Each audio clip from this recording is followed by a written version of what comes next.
Hello there.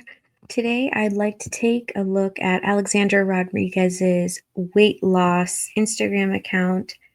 She has made a few posts over the past couple of days with points listed out for different things that she's eaten. And to be honest, a lot of these aren't really adding up to me. So I just kind of want to talk that through and get to understand a little bit more how Weight Watchers is determining the points for their foods. I'd first like to start with this Easter plate post. I talked a bit about this in her last video that I reacted to because she was talking about her Easter dinner and, how she approached eating that day. She reiterates here that she had a filling 0 point breakfast of eggs, fruits, and oats. Again, it makes no sense to me how these things are considered 0 points when they do, in fact, have calories and other macronutrients. But really, the points that she has assigned to this plate don't make much sense to me. Keep in mind, I am not currently, nor have I ever been on Weight Watchers, so I'm not really familiar with the points system, but I don't think it takes someone who's been on Weight Watchers or a freaking rocket scientist to be confused how mac and cheese is 3 points and sweet potatoes and mashed potatoes are 2 points. For starters, as I mentioned in the last video, she did not make, I don't think, any of this food, so she doesn't know what all has gone into it. The butter, cream, milk, salt, all of those things that go into most of these dishes, especially things like mashed potatoes and mac and cheese, really drive up the calories. So she says that she looked all of these foods up on the Weight Watchers app, but again, I ask, how does the Weight Watchers app know what your uncle or your aunt put in their mac and cheese, their green bean casserole, and so on? Additionally, Alex doesn't measure anything. None of these were measured using a scale, I am sure of it, or even a measuring cup, which would be better than nothing. Now, I'm not unreasonable. On a holiday, I'm not going to be measuring out my food, and I really don't expect even Alex to do so. The focus should be on enjoying the time with your family. But if you are going to come online and label these foods as 2 points, 3 points, etc., so this entire plate, you say 17 points, back that up with some data. I don't have any data on how you measured it, how you determined the serving, how you know what's even gone into the food to make up its point profile. Another thing that confuses me about this in particular is this mac and cheese points. I think all of these foods, except maybe the ham, maybe even the roll, feel a little low in points, but this serving of mac and cheese she's claiming is 3 points. Interestingly, the post she posted right after this is this Chick-fil-A that she got in her all-day fast food video. Right here, this is a small mac and cheese from Chick-fil-A, and that is 11 points.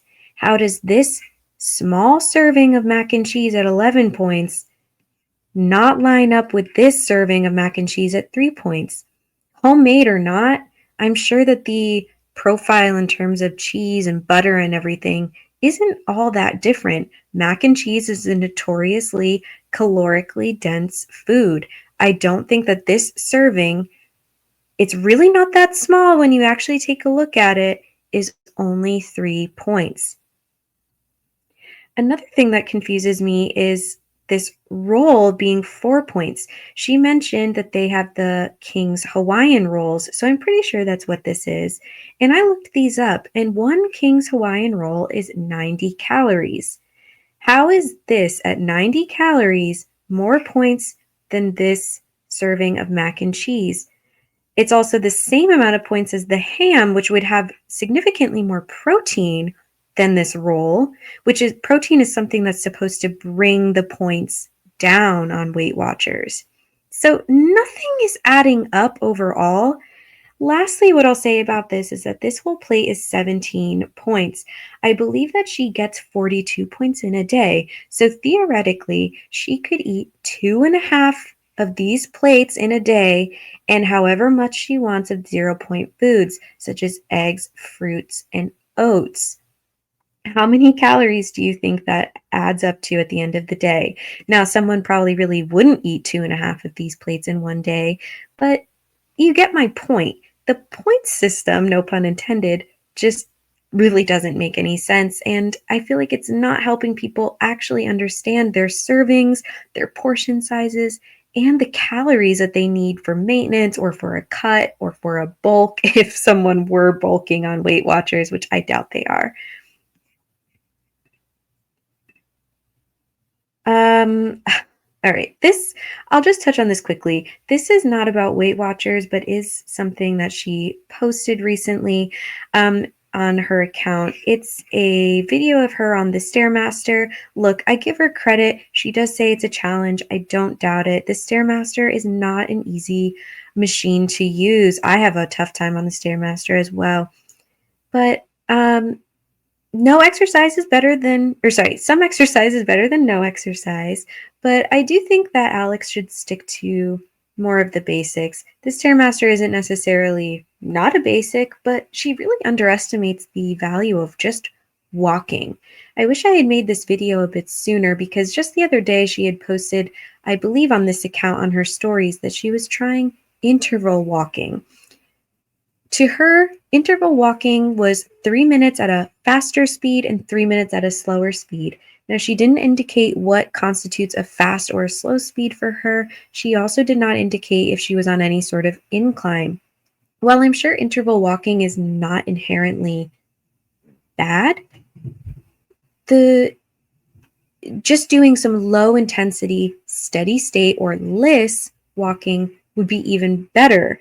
It's just less impact on the joints. You don't have to bother with adjusting the speed up and down every 3 minutes. You can just set your, one second.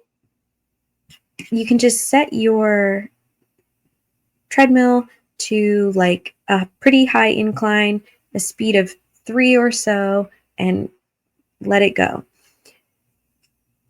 A lot of people online will advocate for the 12-3-30 method, which is an incline of 12, a speed of 3 for 30 minutes. I don't think Alex would be able to handle an incline of 12, let alone maybe even a speed of 3, but she could just drop the speed and or the incline and slowly work her way up with both of those factors and just do that for 30 minutes. All right, this is another one that I really wanted to talk about in this video, just more focusing on the food. This is her, quote, girl dinner high protein edition. That really makes no sense to me. If you guys are familiar with the girl dinner trend, that's more of like a snack plate type of trend in a way, like cheese and crackers, noodles with butter, that type of thing. It's just like a silly trend. This is a pretty standard meal, so just Alex being stupid. It doesn't make any sense. But she has a tuna melt, she says, with light mayo and non-fat Greek yogurt, reduced fat cheddar on low-carb bread. She also has some apple and a bag of Quest protein chips. On the next slide, she shares the points. Again, I am confused. The plain fat-free Greek yogurt at 0 points, she used so little. Honestly, that would be pretty low in calories, so I think it's fine. The apple being 0 points, one medium is not a serving size. She doesn't have to track this because it is a 0 point food, but really you should be weighing it out. This serving of apple could easily be maybe 50 to 75 calories, believe it or not. And again, that will add up over time if you're doing that throughout the day.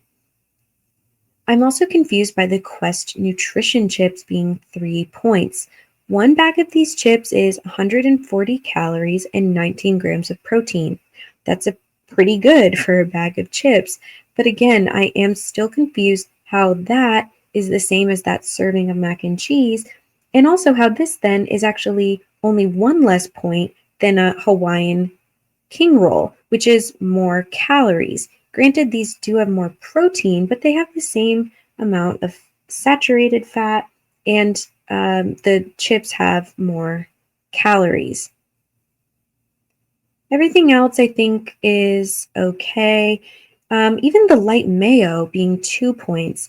I use light mayo. It isn't Hellman's, but it is light mayonnaise. And for one serving, which is 15 grams, it's only 35 calories. And I don't think it has any fat. I can't remember. If it does, it's pretty low.